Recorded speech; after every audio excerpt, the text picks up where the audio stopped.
수원시청 인근에서 동태 찌개집을 운영하는 사장님 이야기가 기사에 실렸습니다. 수원시청 인근에서는 굉장히 좀 유명한 식당이라고 하네요. 그런데 사회적 거리두기 2.5단계 조치를 13일까지 연기하게 되자 기자가 인터뷰를 했는데요. 이런 이야기를 했다고 합니다. 목적지가 정해져 있다면 힘들어도 견디며 찾아가겠지만 지금은 나침반 없이 사마귀를 걷고 있는 느낌입니다. 그렇게 인터뷰를 했다고 합니다. 어디선가 또 이제 우리가 들어본 말 같기도 하고요. 그러면서 이 식당 사장님의 그 심정이 충분히 이해가 갑니다. 코로나 바이러스가 2월 말부터 확산되면서 많은 업종에서 어려움을 겪고 있죠. 이 식당에 정말 사람들이 그렇게 줄지어서 먹던 식당인데 사람들이 점점 줄어들고 특별히 이렇게 강화된 사회적 거리로 인해서 사람들이 거의 오지 않는 그런 가운데 그런 식당에서 일하던 사람들도 다 해고시키고 부부가 운영하는데 그것마저도 너무 어렵다 이렇게 호소를 하고 있습니다. 근데 여러분 식당만 그런가요? 모든 업종이 거의 다 그렇죠. 많은 분야에서 일하던 분들이 실직을 하고 감봉을 당했습니다. 사업을 하는 분들도 마찬가지죠. 정말 어렵습니다. 사업을 접는 분도 계시고 일을 하긴 하지만 일거리가 현저히 줄어든 실정에 있습니다. 그런 가운데에서 이런 질문을 한번 해보게 됩니다. 이렇게 위태로운 상황 가운데 살아가는 건 하나님을 믿는 기독교인들이나 하나님을 믿지 않는 비기독교인들이나 똑같은데 우리는 뭐가 다른가? 하나님을 믿는 우리가 뭐가 다른가? 하나님을 믿지 않은 그 사람들과 우리는 어떤 다른 미래를 꿈꾸고 있는가? 한번 질문을 해보게 됩니다. 여러분 어떻게 생각하십니까? 우리가 하나님을 믿고 살아가는데 하나님께서는 우리의 삶을 어떻게 이끄실 것이라고 생각을 하십니까? 캐나다의 작가인 몽고메리가 1908년에 쓴 소설이 있습니다. 그 소설의 이름은 빨간머리 앤입니다. 이 소설에는 죽은 깨트성이 소녀 앤이 나오지요. 그런데 이 앤은 늘 미래에 대해서 상상을 하는 소녀였습니다. 그리고 이 앤은 그 상상을 통해서 고단하고 팍팍한 현실의 삶을 이겨나갑니다. 앤은 그래서 가는 곳마다 활기를 불어넣었고 사람들의 마음을 밝게 주었습니다. 작가 몽고메리는 이 책을 읽는 사람들에게 이런 질문을 던지고 있는 것 같습니다. 당신은 어떤 상상을 하며 이 세상을 살고 있습니까? 어려운 환경 가운데 자라온 앤의 모습을 보면서 당신은 어떤 미래를 꿈꾸고 있습니까? 마치 이렇게 우리에게 물어보는 것 같습니다. 이 소설에 나오는 그 앤을 생각하면서 그녀가 가진 밝은 성격은 어디에서 나오는 것일까 생각을 해보게 됩니다. 그녀는 고아로 자라왔습니다. 나중에 중년에 남매가 사는 가정에 들어와서 살게 되죠. 앤이 가지고 있던 그 밝은 상상력은 그녀 자신을 지탱해주는 힘이 되었습니다. 또 나아가서 그녀가 가진 밝은 기운은 앤의 주변에 있는 사람들까지 밝게 만들어 주었습니다. 이 소설 속에 나온 앤을 생각하면 사람은 꼭 경제적인 여유와 주변 환경에만 영향을 받는 존재는 아닌 것 같습니다. 앤의 마음속에 있었던 사랑과 따뜻한 상상력이 그녀와 주변 사람들을 좀 더 좋은 세상으로 이끌어 주었습니다. 여러분, 우리는 우리 주변 사람들에게 어떤 영향을 주고 있습니까? 코로나 바이러스 확산된 이 시기에 내가 믿는 하나님은 어떤 분이신가? 나는 어떤 하나님을 믿고 있는가? 나는 어떤 신앙을 갖고 있는가? 우리 자신의 모습을 살펴보기 원하고 그런 가운데서 좋은 영향력, 밝은 영향력을 줄 수 있는 우리들의 모습이 될 수 있기를 간절히 원합니다. 오늘 우리는 빌립보서 말씀을 살펴보려고 합니다. 이 빌립보서는 사도 바울이 감옥 안에서 쓴 편지입니다. 여러분, 감옥 안은 어떤가요? 감옥 안은 결코 좋은 환경이 아닙니다. 정말 좋은 환경이 아니죠. 너무나 힘든 열악한 환경 가운데 바울은 있었습니다. 그런 가운데서 빌립보 교회 교인들 향해서 편지를 쓴 편지, 그것이 빌립보서입니다. 빌립보서에서 바울 사도가 여러 번에 걸쳐서 계속해서 반복하고 강조하는 것이 있습니다. 여러분, 그것이 무엇입니까? 주 안에서 항상 기뻐하라. 주 안에서 항상 기뻐하라. 바울 사도는 이것을 강하게 권면하고 있습니다. 빌립보서 4장 4절과 5절 말씀 한번 보겠습니다. 우리 한번 같이 읽습니다. 주 안에서 항상 기뻐하라. 내가 다시 말하노니 기뻐하라. 너희 관용을 모든 사람에게 알게 하라. 주께서 가까우시니라. 사실 빌립보 교인들 기뻐할 상황 아니었습니다. 바울 사도도 그랬지요. 감옥 안에 있는데 기뻐할 상황이 아니었지요. 환경이 그랬습니다. 빌립보 교인들 박해를 받고 있었지요. 로마의 황제를 숭배하라는 압박이 들어왔고 그리스도를 믿는 신앙을 지키기 위해서 여러 가지 어려움을 이겨나가야 되는 상황 가운데 있었습니다. 그럼 모든 것을 바울은 다 잘 알고 있었지요. 그런데 바울 사도는 권면합니다. 주 안에서 기뻐하라. 주 안에서 기뻐하라 라고 권면을 하고 있습니다. 또 계속해서 말하지요. 주 안에서 기뻐할 뿐만 아니라 다른 사람에 대해서 관용하라. 다른 사람에 대해서 관용하라 라고 말합니다. 여러분, 관용은 넓은 마음을 말합니다. 다른 사람을 정죄하고 비난하는 것이 아니라 주변 사람들을 용납하고 받아들이는 모습, 그것이 관용의 모습입니다. 여러분, 우리가 이 바울 사도의 이 권면을 우리가 기억할 수 있길 원합니다. 여러분, 한번 따라해 보시겠습니다. 가정 안에 계시지만 한번 따라해 보시기 바랍니다. 주 안에서 항상 기뻐하자. 주 안에서 항상 기뻐하자. 예수님처럼 너그러운 마음을 갖자. 예수님처럼 너그러운 마음을 갖자. 여러분, 저는 이 말씀 묵상하면서 그런 마음을 하나님께 주셨습니다. 코로나 바이러스 시대를 살아가는 우리들에게 주시는 하나님의 메시지다라는 그런 마음을 하나님께서 많이 주셨습니다. 여러분, 우리의 현실, 사도 바울도 그랬지요. 빌립보 교인도 그랬지요. 주변 돌아보면 사실은 기뻐할 수 있는 상황이 아닙니다. 다른 사람을 관용으로 용납할 수 있는 상황이 아닙니다. 내 코가 석자입니다. 나도 힘듭니다. 그런데 바울은 그렇게 권면하죠. 또 고백하지요. 주 안에서 우리 항상 기뻐합시다. 다른 사람들을 좀 더 관용하는 마음으로 그렇게 받아들입시다 라고 사도 바울은 권면하고 있습니다. 여러분, 제가 오늘 소설 이 빨간 머리 앤에 대해서 좀 말씀을 드렸는데요. 이 앤이 가진 상상보다 더 분명하고 엄청난 것이 바로 우리가 가진 복음이고 우리가 가진 믿음입니다. 우리가 믿음으로 선포하며 나아갈 수 있기 원합니다. 생각하고 또 믿음의 선포는 좀 다르지요. 방금 전에 우리가 함께 그렇게 소리를 내서 말한 것처럼 주님, 제가 주 안에서 항상 기뻐하겠습니다. 예수님처럼 좀 더 관용하는 마음을 갖고 살겠습니다. 그렇게 고백하며 나아갈 때 주님께서 우리를 그렇게 만들어 주실 줄 믿습니다. 여러분, 지금 어떤 상황 가운데 계십니까? 많은 분들이 사실 영적인 침체기를 겪고 있다, 이런 이야기를 합니다. 여러분의 지금 영적인 상태는 어떤지요? 한남대학교 기독교 학과 교수인 계재강 교수가 목회와 신학에 글을 하나 기고를 했는데요. 이번 9월호에 실렸습니다. 이런 내용이 있습니다. 위기의 시대를 살아가는 그리스도인들이 공통적으로 고백한 것은 영적인 갈망과 성장에 대한 소망이었습니다. 교인들은 비대면 시대 속에서도 신앙을 유지하기 원했고 위기에 처한 신앙을 어떻게 회복할 수 있는지 궁금해합니다. 여러분, 그렇죠? 우리가 사실 이런 마음을 갖고 있습니다. 영적인 갈망이 있고요, 성장에 대한 소망이 있습니다. 비대면 시대지만 어떻게 하면 영적인 그런 어둠의 그런 마음에서 내가 벗어날 수 있을까? 어떻게 회복할 수 있을까? 그것을 궁금해하고 또 기도하기도 합니다. 여러분, 그러면 무엇이 성도들의, 교인들의 믿음을 침체시켰을까요?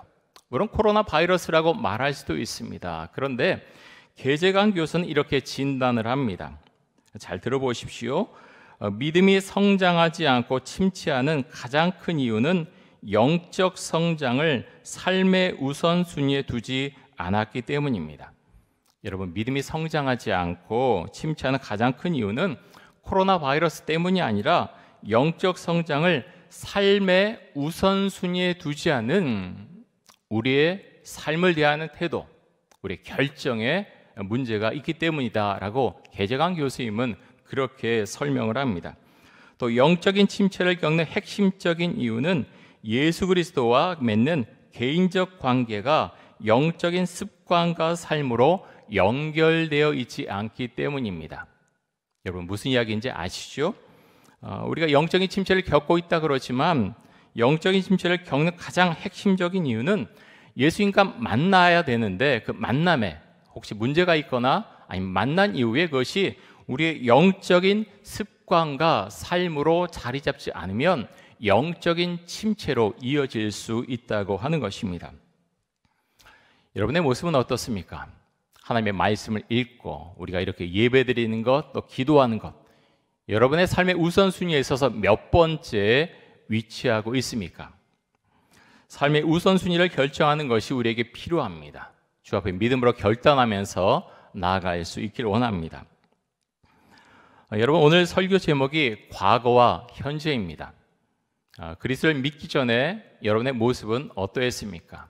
그리스도를 믿은 이후에 여러분의 모습은 어떠했습니까? 사도 바울은 그것이 아주 분명한 사람이었지요. 예수님을 만나기 전과 만난 후가 확연하게 비교되는 삶을 살아온 사람이 사도 바울입니다. 오늘 본문 말씀에 보면 이 빌립보서 통해서 보면 바울은 이런 이야기를 합니다. 너희들이 이제 유대주의자들에게 이렇게 이야기를 하는데요. 너희들이 내세우는 것보다 나는 더 자랑할 것이 많은 사람입니다. 하지만 예수님을 만난 다음에 나의 생각과 삶은 달라졌습니다. 바울은 그렇게 말하고 있습니다. 자, 빌립보서 3장 5절과 6절 말씀 한번 보겠습니다. 바울은 이렇게 고백을 하고 있습니다. 나는 8일 만에 할례를 받고 이스라엘 족속이요 베냐민 지파요 히브리인 중에 히브리인이요 율법으로는 바리새인이요 열심으로는 교회를 박해하고 율법의 의로는 흠이 없는 자라. 자, 빌립보 교회 안에는 유대주의자들이 들어왔습니다. 그래서 그들이 교인들에게 이렇게 말합니다. 너희가 예수님만 믿어서는 구원을 받지 못한다. 할례도 받아야 되고 모세 율법을 다 지켜야 된다. 이렇게 말하고 있죠. 그러면서 유대에 있는 아주 유력한 사람의 추천장도 갖고 왔을 것입니다. 그런데 사도 바울이 이렇게 말하죠. 나는 정말 히브리인 중에 히브리인이다. 내가 지켜오지 않은 것이 없다. 그는 가말리엘 문화에서 그렇게 공부했던 뛰어난 사람이었습니다. 그런데 바울은 분명하게 말하지요. 구원은 율법을 지킴으로 얻을 수 있는 것이 아니다. 오직 예수님을 믿음으로 구원을 얻을 수 있다. 바울은 아주 분명하게 말하고 있습니다. 그리고 빌립보서 3장 7절에서 9절까지 보면 이렇게 고백을 합니다. 우리 같이 한번 읽어보겠습니다. 그러나 무엇이든지 내게 유익하던 것을 내가 그리스도를 위하여 다 해로 여길 뿐더러 또한 모든 것을 해로 여김은 내 주 그리스도 예수를 아는 지식이 가장 고상하기 때문이라. 내가 그를 위하여 모든 것을 잃어버리고 배설물로 여김은 그리스도를 얻고 그 안에서 발견되려 함이니 내가 가진 의는 율법에서 난 것이 아니요 오직 그리스도를 믿음으로 말미암은 것이니 곧 믿음으로 하나님께로부터 난 의라. 여러분, 우리가 잘 알고 있듯이 바울은 예수님을 만난 다음에 정말 큰 충격을 받습니다. 주님의 관건적인 역사로 인해서 3일 동안 말을 하지 3일 동안 눈을 뜨지 못하죠. 앞을 보지 못합니다. 그는 3일 동안 금식하면서 기도했습니다. 그리고 예수님의 제자 아나니아가 와서 그 눈에 안수를 해주자 그때서야 비로소 앞을 볼 수가 있었습니다. 그런데 여러분, 바울이 언제부터 복음을 전합니까? 다메섹에서부터 바로 복음을 전합니다. 예수님을 만난 그 시점으로부터 약 일주일 정도가 지난 시점부터 그 시간부터 바울은 복음을 전하기 시작했습니다. 바울은 그렇게 고백하지요. 바울은 예수님을 만난 이후에 그의 삶 가운데서 가장 중요한 것, 내가 고백하는 가장 중요한 것은 바로 예수 그리스도를 아는 지식이다라고 고백을 합니다. 여러분, 여기서 말하는 바울의 고백, 예수 그리스도를 아는 지식, 그것은 머릿속으로만 알고 있는 지식은 아닐 것입니다. 머릿속으로도 이미 복음에 대해서 분명히 정립이 되어 있고 예수를 만난 분명한 체험이 있기 때문에 바울은 너무나 분명하게 이렇게 고백할 수 있었습니다. 여러분, 지금 우리는 지금까지 경험해 보지 못했던 코로나 바이러스로 인해서 모든 것이 단절되고 여러 가지가 함께 어려워지는 그런 시대를 살아가고 있습니다. 함께 모여 예배드리지도 못하고 소그룹으로 모이지도 못하는 상황 가운데 있습니다. 사회에서도 사람들을 대하는 것이 점점 어려워지고 먹고 살기가 어려워지는 그런 시대를 살아가고 있습니다. 또 우리는 기독교 신앙을 오해한 여러 사람들로 인해서 지금 한국 교회는 많은 어려움을 겪고 있습니다. 이런 시대를 살아가면서 우리의 신앙을 지키기 위해서 우리는 두 가지가 꼭 있어야겠는데요. 이 두 가지를 여러분 꼭 기억하실 수 있기를 바랍니다. 우리의 신앙을 지키기 위해서 필요한 것 두 가지가 있는데, 첫 번째는 바울이 고백했던 것처럼 그리스도 예수에 대한 분명한 지식이 있어야 됩니다. 여러분 기억하십시오. 그리스도 예수에 대한 분명한 지식이 있어야 됩니다. 내가 믿는 하나님이 누구신지, 내가 다니는 교회가 무엇인지, 교회는 무엇인지, 또 믿음이 무엇인지 우리는 분명히 알아야 됩니다. 그래서 여러분, 교회만 다녀서 예배만 한번 오는 것으로는 결코 이것을 이룰 수가 없습니다. 어떻게 해야 됩니까? 성경을 읽어나가야 되겠죠. 성경을 묵상해야 되겠죠. 성경 공부에 참여해야 되겠죠. 그래야 공부해야 예수 그리스도에 대해서 분명히 알 수 있습니다. 분명히 믿음을 정립할 수 있습니다. 두 번째, 개인적으로 예수님을 만난 경험이 있어야 됩니다. 정말 필요합니다. 개인적으로 예수님을 만난 경험이 있어야 됩니다. 그 아버지가 목사 장로라도 자녀는 다릅니다. 자녀가 직접 예수님을 만나야 신앙을 가질 수가 있습니다. 나아가서 그리스도 예수와 개인적인 친밀한 만남의 시간을 계속해서 가져가야 합니다. 여러분, 이 두 가지가 우리에게 있다면 코로나 바이러스로 인해서 우리가 어려운 시간을 보내고 있지만 우리의 믿음은 흔들리지 않을 것입니다. 예수에 대한 분명한 지식, 그리고 예수와의 만남을 계속해서 우리가 지속해 나갈 때 우리의 신앙은 흔들리지 않을 것입니다.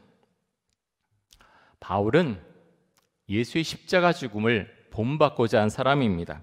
그래서 그는 죽음을 무서워하지 않고 복음을 전합니다. 그렇게 하면서도 바울은 마음속에 결코 거만한 마음을 갖지 않았습니다. 빌립보서 3장 12절에서 14절까지 말씀 한번 보도록 하겠습니다.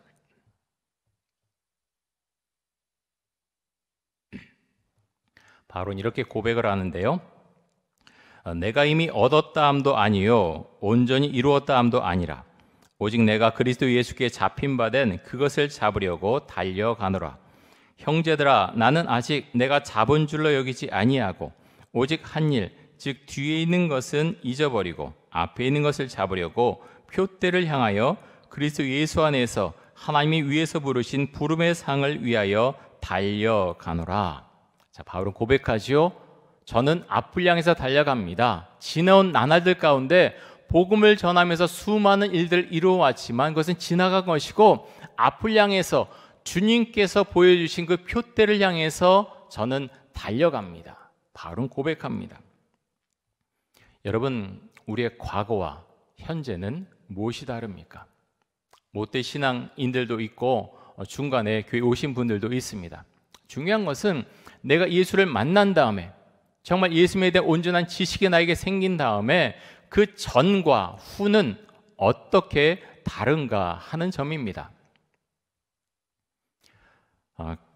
뛰어난 기독교 영성 작가인 필립 얀 씨가 쓴 책이 있습니다.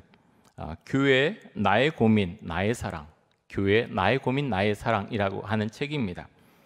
그 책에서 이제 필립 얀 씨는 이런 이야기를 합니다. 필립 얀 씨는 어릴 때부터 교회 안에서 자라온 사람입니다. 늘 교회가 놀이터였고요. 교회 모든 예배에 참여했고 교회 안에서 자라온 사람이었습니다. 하지만 그는 장년이 되어서 교회를 떠나가게 됩니다. 교회를 생각할 때 교회는 자신의 숨을 막히게 하는 곳이었습니다. 어릴 땐 몰랐지만 자라난 후에 바라본 교회의 모습은 그의 마음을 힘들게 하는 곳이었습니다. 사람들은 입으로는 은혜를 말했지만 필립 얀시의 눈에 보이는 교회는 이기적인 사람들로 가득 찬 곳이었습니다. 그래서 그는 교회를 떠나갑니다. 그가 교회를 떠나간 이유에 대해서 그는 이렇게 말합니다. 나는 예수님을 정말로 만나길 원했기 때문이다. 나는 정말 예수님을 만나고 싶었다. 그래서 숨 막히게 하는 교회를 떠날 수밖에 없었다라고 이 당시에 필립 얀시는 그렇게 생각을 했습니다. 그런데 그렇게 교회에 대해서 비판적인 시각을 가졌던 필립 얀시이지만 그는 다시 교회로 돌아옵니다. 그리고 그의 책에서 그는 이렇게 말합니다. 교회를 떠날 당시에 나는 꽤 똑똑한 채 하는 소비자의 입장으로 교회를 대했습니다. 여러분 잘 들어보십시오. 필립 얀시는 그렇게 고백합니다. 교회를 떠난 당시에 나는 교회를 비판했는데 내가 바라보는 교회에 대한 시각, 굉장히 똑똑한 채 하는 소비자의 입장으로 교회를 바라봤다는 것입니다. 교회가 나한테 주는 게 뭐가 있지? 예배 통해서 나는 기뻤는가? 예배 통해서 나는 평안했는가? 교회가 나한테 주는 것은 뭐지? 늘 소비자의 입장으로 교회를 바라봤었다. 필립 얀시는 이렇게 이야기를 합니다. 하지만 그는 달라집니다. 교회에 대한 필립 얀시의 시각이 달라지게 되죠. 그는 이런 이야기를 합니다.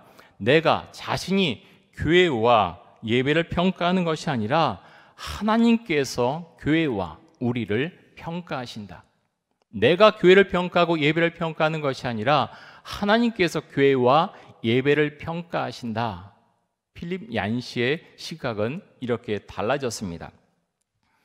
여러분 오늘도 우리는 주일 예배 드리고 있습니다. 비록 영상으로 가정에서 그렇게 예배를 드리고 있지만 필립 얀시는 이런 질문을 우리가 해야 한다고 그렇게 말합니다.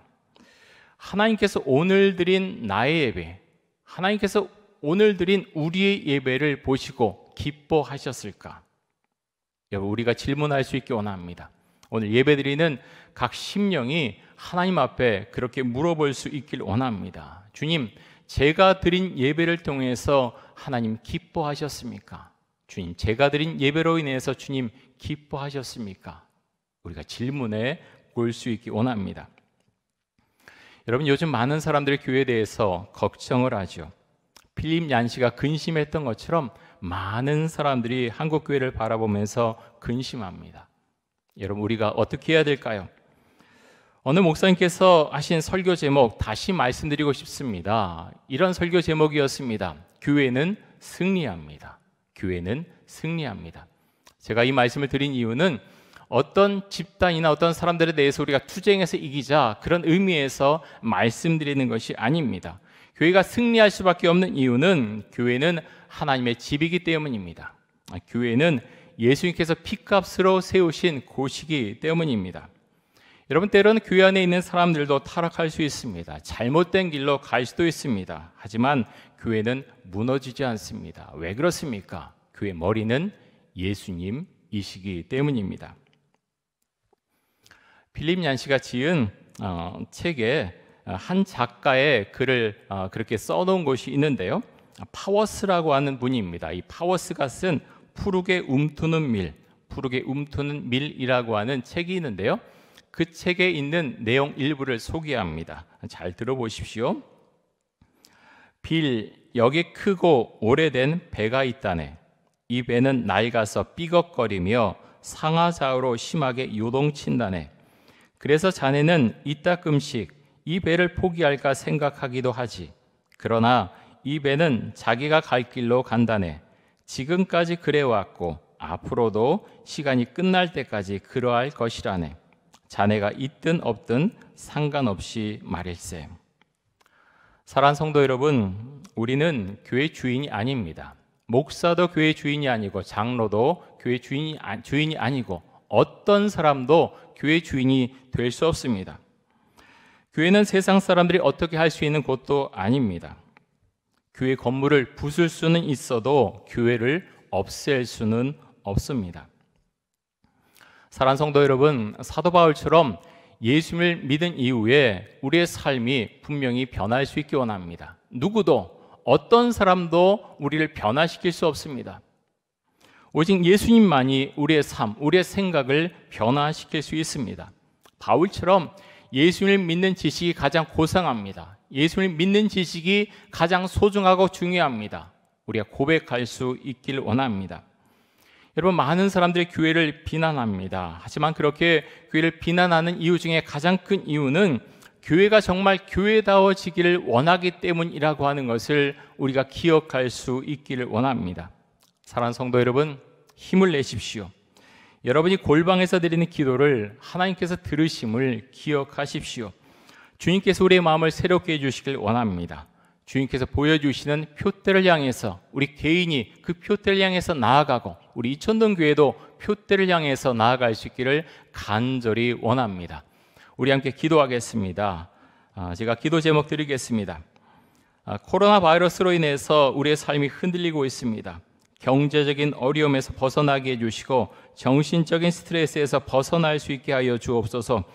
바울처럼 예수를 아는 지식을 가지고 분명한 신앙을 가지고 살아가게 하여 주옵소서. 그리스도께서 피값으로 사신 교회를 더 사랑하게 하여 주옵소서. 우리 함께 통성으로 기도하겠습니다.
하나님 감사합니다. 우리가 주님께 그렇게 여쭈을 수 있게 원합니다. 주님, 제가 드리는 예배로 인해서 저를 보시면서 주님 기뻐하셨습니까? 우리가 주님께 물을 수 있게 원합니다. 우리가 그렇게 비판적인 마음으로 교회를 비판하고 또 믿는 사람들을 비판하기보다 하나님 내 앞에서 나의 모습은 어떠한가 먼저 우리 모습을 살펴볼 수 있길 원합니다. 세상 사람들이 교회를 비판하는 이유가 교회가 좀 더 교회다워지기를 원한다고 하는 것을 우리가 기억하면서 정말 성경적인 교회, 주께서 원하시는 교회의 모습을 우리가 만들어갈 수 있도록 하여 주옵소서. 감사드리며 예수 그리스도의 이름으로 기도드립니다. 아멘.